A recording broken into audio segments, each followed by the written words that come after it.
আজি কাউন্সিলৰৰ যিটো ইলেকশ্যন হ'ল মানে আমাৰ মানিকপুৰৰ তাত মানিকপুৰৰ বিজয় হৈছে কাৰণ মানিকপুৰ ৰাইজৰ দলৰ প্ৰাৰ্থী আছিলোঁ মই 4,423টা ভোট পাই মই জিকিছোঁ আৰু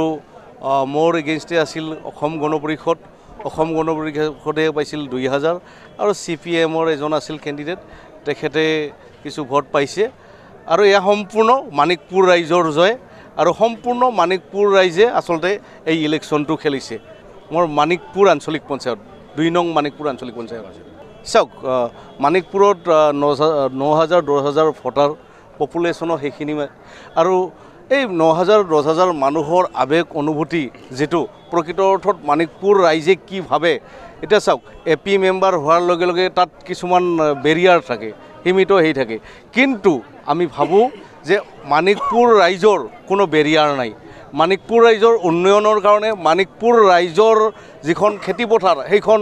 সেউজীয়া কৰাৰ কাৰণে মানিকপুৰ ৰাইজৰ সাধাৰণ ৰাইজৰ কাম কৰাৰ কাৰণে যি উৎসাহ উদ্দীপনা যি কৰাৰ প্ৰয়োজন মানিকপুৰ ৰাইজৰ লগত লগ লাগি মই মানিকপুৰ ৰাইজৰ হৈ কাম কৰিম আৰু এয়া সম্পূৰ্ণ মানিকপুৰ ৰাইজৰ জয় মোৰ জয় নহয় ৰাইজৰ দলৰ আজি বঙাইগাঁও জিলাৰ দুটা আমি AP মেম্বাৰ জিকিলোঁ এটা বৈতামাৰীৰ ফালে জিকিলোঁ আৰু এটা হ'ল আমাৰ ইয়াতে মানে মানিকপুৰৰ পৰা মানিকপুৰ 2 নং মানিকপুৰৰ পৰা জয় মানিকপুৰ।